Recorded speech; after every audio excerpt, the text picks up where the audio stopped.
Sun's going down soon, Frankie. Shut up, I'm counting. It's all you've been doing all day long was counting the money.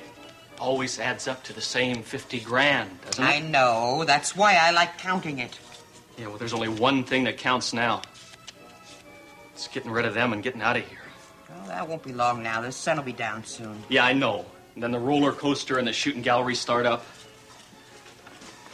What's it gonna look like to the cops, Frankie? I mean, finding 2 dead bodies in my shed. That's easy. Suicide pact. Huh? You heard me. The 2 lovers are going to end it all. What for? What for? She discovered he's a crook. She wants to leave him. He shoots her. He shoots himself. Here? In my shed? Don't be stupid. We'll shoot him here. And then we'll dump the bodies outside under the roller coaster. Yeah. That's pretty smart, Frankie. I'm smart about a lot of things, not just arithmetic. Come on, sun, go down. So we can get this over with.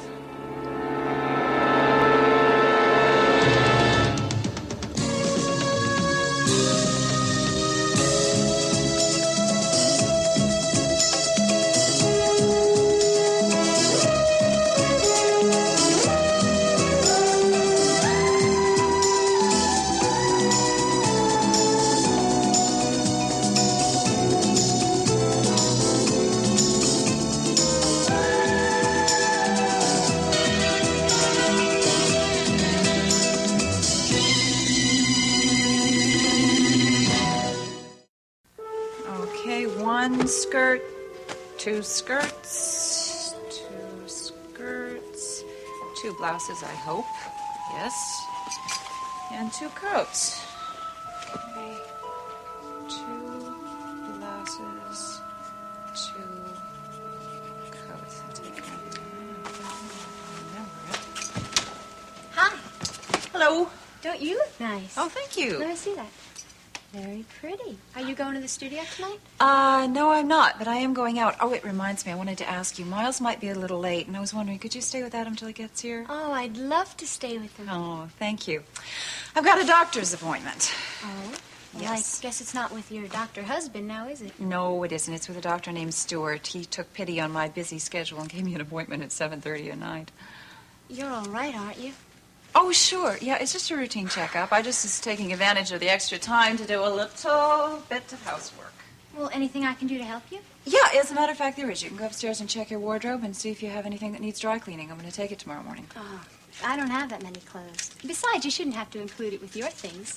Don't be silly. Just go do it. Okay, thanks. It won't be much.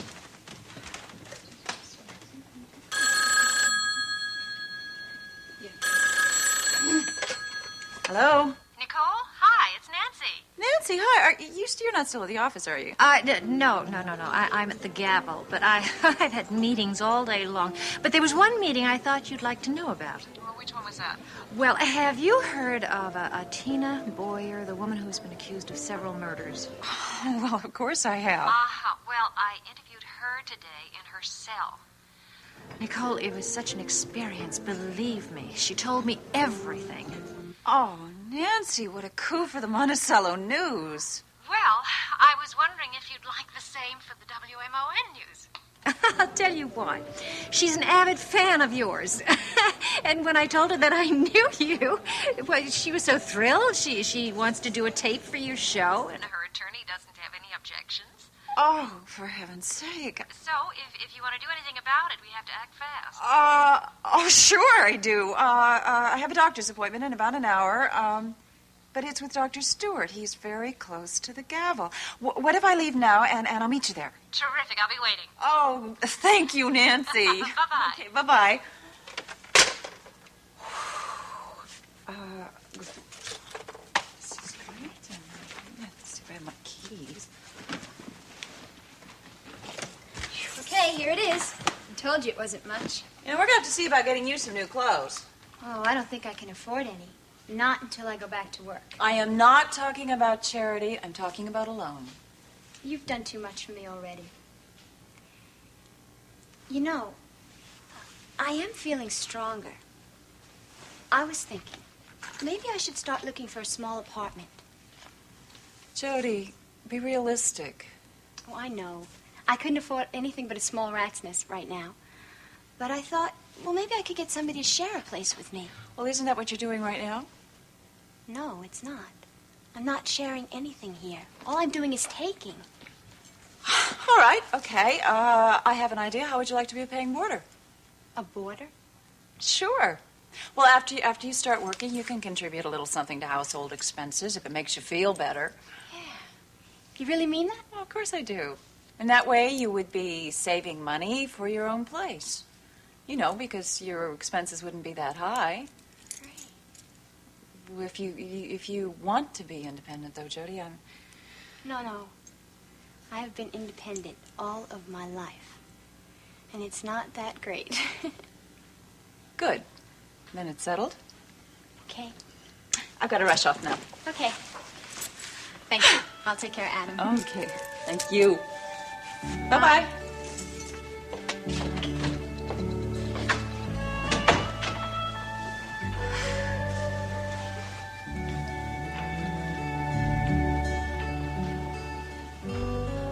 Well, I did what you asked. I sent those prints off to Washington. And what'd you find out? The initial response was, but they're not Kirk Michaels. Well, no surprises there. Expecting a call sometime tonight to find out just whose they are. I suppose this guy, whoever he is, could have gotten a hold of a set of Kirk's actual prints. Oh, that's a little far-fetched. It is for me, anyway. Yeah, it is for me, too. But this whole thing is far-fetched. A strange woman befriending April Scott, filling her with stories about a husband nobody's ever met. A man who then conveniently disappears as soon as we start asking a few questions about him. Reminds me, I've got a little bit more about that story, which is actually the reason I dropped by this evening. What's that? According to April, we may not be seeing that much more of Emily Michaels herself. How come? Because Emily has asked for her money back. The entire $50,000 deposit on April's house. Well, that doesn't surprise me. She probably realized her husband skipped town for good, and she just wanted to get involved in buying a house and staying there all by herself. That's what I thought, but April gave me a much more interesting reason for Emily's request for the cash. And when I say cash, I mean cash. Seems that Kirk ran into a few of his old friends, gambling-type friends, if you get my drift. Yes, now the pieces are beginning to fit. Does explain a few things, doesn't it? Well, it seems these friends are holding Kirk until he pays off. No, I told April I thought this sounded like police business, but she said, no.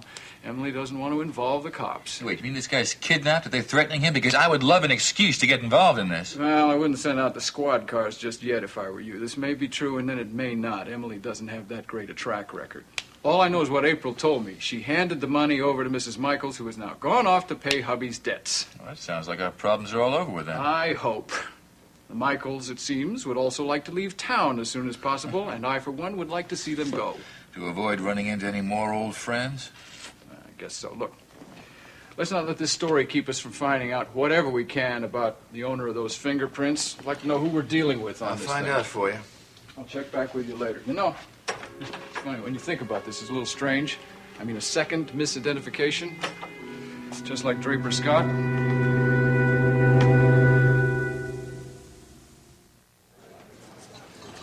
Nancy, thank you so much. Greater love hath no friend than to share a scoop with another friend. Well, as I said, it was Tina Boyer's idea, really. I guess she wants her place in the spotlight, or should I say the limelight? Uh-huh. Well, I have absolutely no intention of allowing her to glorify herself. Geraldine hates that sort of journalism. But I can guarantee her one thing, a very high viewer rating the night of this interview. Terrific. Okay, oh, wait a minute. Her attorney's card is right here, and you can call him tomorrow between 9 and 11, okay? Okay. So, thank you. I think that's basically all I have to tell you about it. Are you all right with your timing for your doctor's appointment, or do you want to leave now? Or? Well, I just have about 10 minutes, but I tell you, I'd much rather wait with you here than in a waiting room. Okay, it's fine by me. I'm taking your advice about getting this complete physical. And then after that, I'll see whatever specialist Dr. Stewart thinks I should see about my problem. No, wait a minute. Remember, you're not sure it really is a problem. I suppose not. You just have to think of your sister-in-law. You know, that's right. April was never going to have children, and now she's got Julia. Yeah. a daughter, and no husband. I'm sorry. Nicole, I really enjoy Jody. And I think I see somewhat of a family resemblance. Do you really? Uh-huh. You know, I'm not really sure, but sometimes I think that I see my father's eyes. Yes. Does her mother know where she is? I don't think that Jody's in touch with her mother at all. Do you think the woman might create some problems? Oh, I don't think so. From what Jody told us, she was very happy when Jody left home about 2 years ago. 2 years ago? Oh, my goodness. She's been on her own since she was that young. I don't know how she survived. She doesn't really talk about what happened to her before she came to Monticello. But I have the feeling that, she's been living from hand to mouth.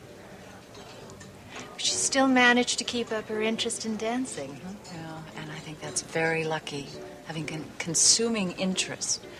Yeah. I think it's very good for everyone to have a sense of purpose. But I think that Jody needs more than that. I think that she needs a sense of family. Well, she's got one now. Mm-hmm. Nancy, I hate to do this to you. I hate to leave without finishing my drink, but I'm a little nervous. I'm going to be late for Dr. Oh, sure. Stewart. You go right ahead. Go ahead. This is on me. Oh, no, it isn't. Oh. Monticello News? Oh, well, in that case. I'll see you later, okay? All right, dear. Thank you. Okay. You're welcome. Bye-bye.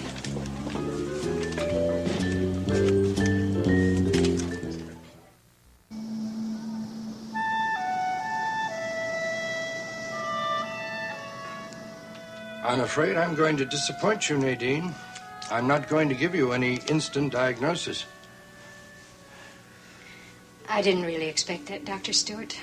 Oh, yes, you did. You didn't come 4,000 miles without hoping for a miracle. As if just the fact of covering all that distance earned you the right to an answer. Believe me, I came to Monticello because I have so much faith in you as a doctor. Because I was your doctor for so many years. So many healthy years, isn't that right? Well, I never was very sickly, you know that. Nadine, how many of those doctors in London told you that they couldn't be sure of the cause of your problem without hospitalization? They all told me that. I thought so. And so you kept going from one to another, hoping to find one who'd give you an answer without forcing you into a hospital bed. Well, I found one or two. They prescribed things, but nothing helped. Well, I could prescribe things, too. But the best prescription I could give you is one you've already heard. Nadine, you're in constant pain. The office diagnostic procedures haven't revealed the reason for it. Isn't it logical that you have other tests, more complete tests? I don't want to be cut open. The very word exploratory sends chills up and down my spine. No, I didn't say that would be necessary. But there are other tests which could be made, should be made, just so we can be sure what the trouble is. You know, it may not be anything very serious. We might find a simple, easy remedy for your problem. If only you could. Then do what I suggest. Let me reserve you a very nice private room in our handsome new Alexander wing at Monticello General. You remember the Alexander? Your money built it. I just knew you were going to say that. I knew it. You'll probably be there only a few days. And I promise to give you as much attention as I possibly can. I know that's all I want from you, Dr. Stewart. You're the only doctor in the world that could make me agree to this. All right. Make the arrangements. Thank you, Nadine. I'm sure you won't regret it. I don't regret anything that makes this stomach of mine feel better. Give me a call tomorrow and I'll tell you what arrangements I've made. Oh, but be packed and ready to go. I might have a room for you by tomorrow afternoon. So soon? Have you lived with that pain so long that you're not anxious to get rid of it? No, you're right. The sooner the better. Oh, by the way, I'm staying in Raven's apartment. I left her number with your receptionist. You're staying with Raven. Well, and I suppose you've already seen Geraldine. No, I haven't. And I don't intend to. But I thought you two were the best of friends. What? Speaking of old friends. Nadine, good heavens. Oh, how nice to see you. Been such a long time and so much has happened. Oh, you haven't even met my husband, Miles. Nadine will probably meet him at the hospital very soon. Yes. I've been talked into spending a few days in that place.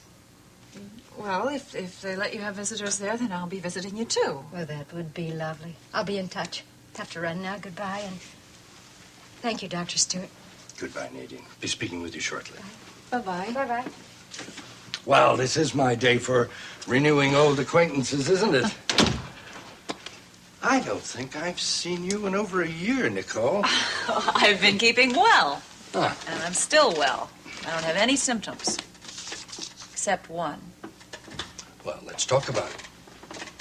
I guess you'd have to call it a negative symptom. I'm not becoming pregnant. I see. And I gather you want to. Oh, very much. Both of us do. Miles and I. We know it's not his fault. And that leaves me. You know, there are specialists on the problem. Oh, I've seen a gynecologist. Dr. Goldman? Well, she's probably the best in the city. She didn't find anything wrong. So she suggested that a complete physical might be helpful. Yes, I'll agree with that. Obviously, your general health affects all the bodily functions. You did have one difficult pregnancy, didn't you, Nicole? Yes, I did. It was so precarious that I had to be in the hospital for almost 6 months. Yes, I remember. The Claremont. Yeah. But it had a happy ending. 2 of them, as a matter of fact. Adam was born, and that's where I met Miles. And now you'd very much like to give birth to Miles, baby. Yes, I would. I can't tell you how anxious I've been.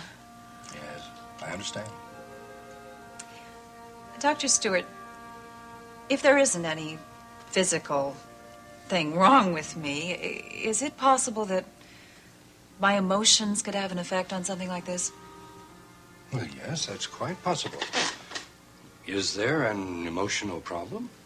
Oh, well, I don't know. I was just thinking, you know, with Draper and so forth. Well, let's make sure of the physical side of things first, shall we? Hmm?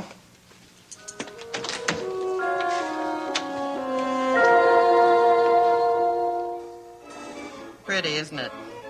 I just love carousel music. You wouldn't love it if you had to hear it every day. Soon it'll be completely dark. And when the roller coaster starts rolling and the shooting galleries start shooting... God, I wish this was over. I'm sick and tired of this place. I can hardly wait to get out of here. And you can believe me, I am not going to miss that merry-go-round music a bit.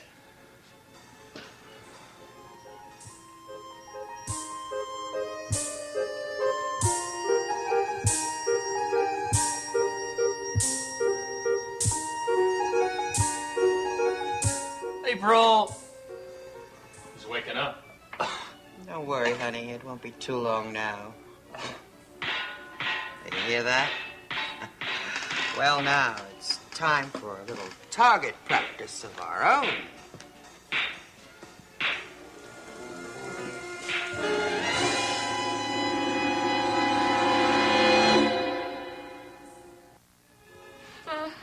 Please let this thing off so I can talk. She's trying to tell us something, Larry.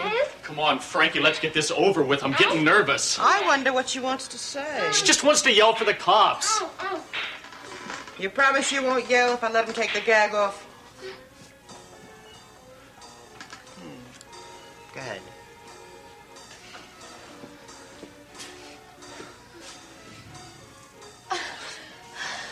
Listen to me. There's something I have to tell you, something very important. Let her go. Let her go. She's got nothing to do with this. Come on, Frankie, let's get this over No, with. you have to listen to me. The reason you want to kill him is because you hate Kirk Michaels, right? That's right. I've hated him for 10 years. Well, the man you hate is dead. Kirk Michaels is dead. Yeah, sure. We know what the cops wanted us to believe. They told you the truth. Kirk was shot and killed in the escape attempt. She's just stolen, Frankie. No, I swear you'll be taking your revenge on the wrong man. Please, let me just talk to him. Then you'll understand. All right, go ahead. Talk to him. Frankie! Shut up. I want to hear this. Kirk, listen to me. And please try to understand. Your name isn't Kirk Michaels. It isn't. No. We lied to you.